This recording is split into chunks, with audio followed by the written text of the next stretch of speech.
When I used to be Muslim, I believed Islam was a religion of peace, a religion of love. But I eventually learned there's a catch. Your love has to be in acceptable form and only for acceptable partners. And you'll only get peace in this life and the afterlife if your love fits within that box. Escape that box and the only thing you'll get is suffering. Hey everyone, Secular Spirit here, and this video is about a recent incident in Pakistan that was brought to my attention by a viewer. And it's something that I wanted to highlight considering this is Pride Month right now. Earlier this June, the Daily Telegraph, a British newspaper, reported that a man in Abbottabad, a city in northern Pakistan, had been committed to a mental hospital. The official reason for his detainment isn't clear, but what is known is that he had just attempted to open the country's first ever gay club. Now I know what some of you might be thinking. Trying to open a gay club in Pakistan, one of the most conservative and oppressive Muslim countries in the world? You must be in need of treatment in a mental hospital. But this isn't a joking matter. What I think this incident actually reveals is the harsh reality of LGBTQ rights in Pakistan, or should I say, the lack of them. And this is also yet another case study that shatters the argument you'll hear from some moderate Muslims, especially in the West, that homophobic oppression is due to culture, not Islam. So let's back up and share some background details. First of all, homosexual sex is illegal in Pakistan and can be punished with imprisonment ranging from 2 years to life. Now, while this law is rarely applied in practice, and we'll get back to the exact wording of this law a little bit later, what's important here is that it definitely contributes to an overall culture of fear and repression when it comes to expressing sexuality amongst the LGBTQ community. Even for heterosexuals in Pakistan, public displays of affection are frowned upon, and sex outside of marriage is also a crime. Now in this climate, this man submitted an application for this establishment, tentatively called Lorenzo Gay Club. He envisioned the club as a safe space and resource center for homosexual, bisexual, and even some heterosexual individuals. His application also emphasized that the club would prohibit sexual activities with a clear notice warning that no sex would be allowed on the premises, thus ensuring the club remained in accordance with Pakistan's laws. When the application was leaked on social media, it sparked an uproar among local political leaders. One politician with the moderate Islam centrist party, Pakistan Awami Tahreek, warned of severe consequences if the club was allowed to open, while another MP from the same party even threatened to burn the building down. The leader of Jamaat Ulama Islam, a far-right Islamic fundamentalist party, suggested that the applicant had recently returned from the UK, hinting at foreign influence, while others have accused him of working on behalf of a foreign state. Just a reminder that we're talking about opening a gay club here. Shortly after filing his application, the man was detained and taken to a mental hospital in Peshawar, a city west of Abbottabad. Friends and supporters have expressed grave concerns for his safety, saying they haven't been able to visit or obtain information about his condition.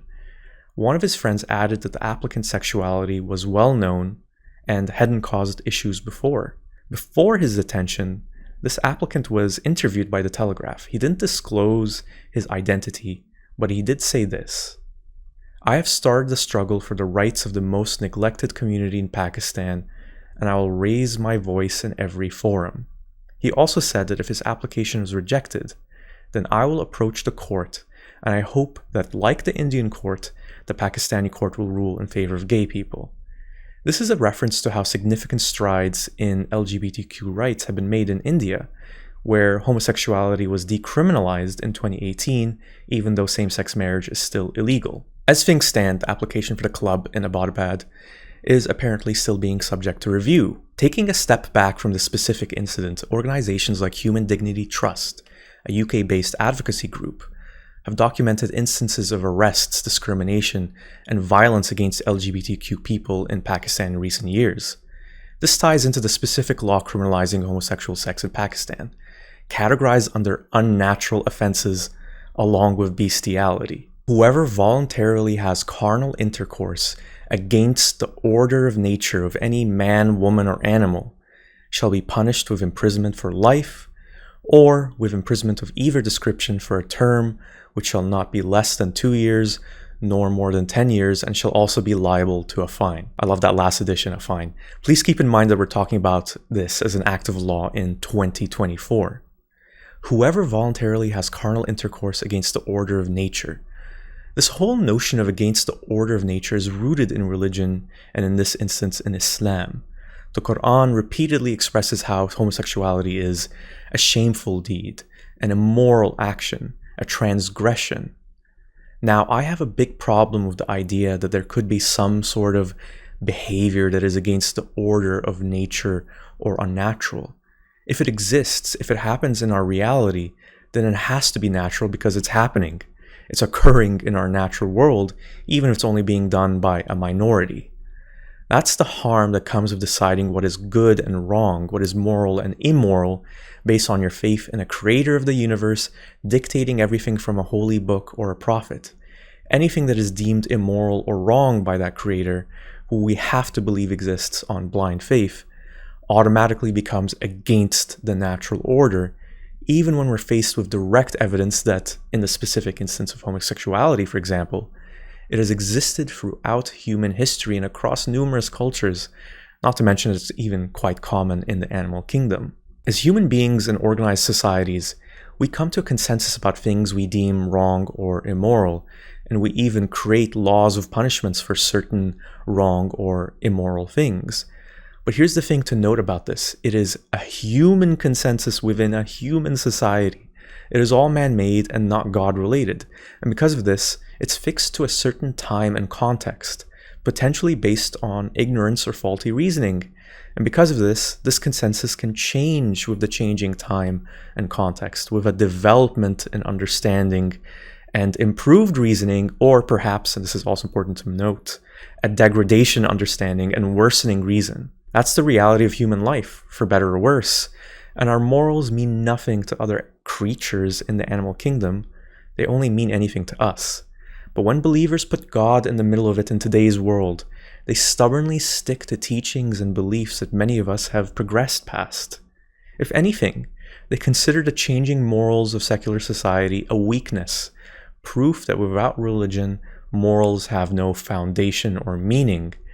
In a weird way, amongst some believers, it's almost like they consider it better to consistently and unflinchingly stick to a wrong idea rather than say you've made a mistake and change your mind, because that would show weakness. The twist here, of course, is that evolution and morality is a part of religion too.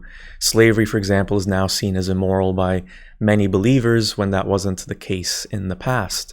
And yet believers will still stubbornly cling to other things, like the belief that homosexuality is immoral. Today, international bodies like the United Nations consistently highlight that criminalizing consensual same-sex relations is a violation of human rights. They argue for the abolition of criminalizing laws and advocate for protections against discrimination and violence. And yet, according to Human Dignity Trust, 12 countries currently have jurisdictions in which the death penalty is imposed, or at least a possibility for private consensual same-sex sexual activity. Iran, the northern part of Nigeria, Saudi Arabia, Somalia, Yemen, Afghanistan, Brunei, Mauritania, Pakistan, Qatar, the UAE, and Uganda. Take a guess what's a common factor in all of these places. Yep, aside from Uganda, they all happen to have Muslim majority populations. And take a look at this map, also from Human Dignity Trust, showing countries that criminalize sexual activity between males. Barring a few exceptions, most of these countries are part of the Muslim world. And yet, some will continue to defend Islam and say it's culture, not Islam, when these jurisdictions span as far as Indonesia in Southeast Asia and Morocco in Northwest Africa, roughly 13,000 kilometers away. And so the homophobic oppression of Islam endures, even though changes are coming slowly and gradually. This might give many LGBTQ people in the Muslim world hope, but it doesn't change the reality that an unknown number of them continue to suffer, mostly in silence with each and every passing day. That's why it's so important to highlight these stories in Muslim countries like Pakistan that are less reported in international news, and to highlight the incredible bravery of this individual making this landmark application, when he likely knew very well what the backlash would be. I've been guilty myself of not covering news and incidents like this in Pakistan and focusing more on things in the West, but I'm aiming to change that over the coming months. So in light of these stories, what can be done? Because local activism is so dangerous, international pressure and advocacy are crucial. Global awareness can help apply pressure on Pakistani authorities to reconsider their stance on LGBTQ rights. So I ask everyone watching to help amplify the voices of those fighting for their rights in oppressive environments. Share this story. I've linked the Telegraph article in the video description below. Support international human rights campaigns, and if you can, donate to organizations working on the ground in Pakistan to support LGBTQ people. And that's all for me. Thanks as always for watching. Don't forget to like this video, and please do subscribe if you haven't already. Happy Pride Month, everyone, and I'll see you all on the next one.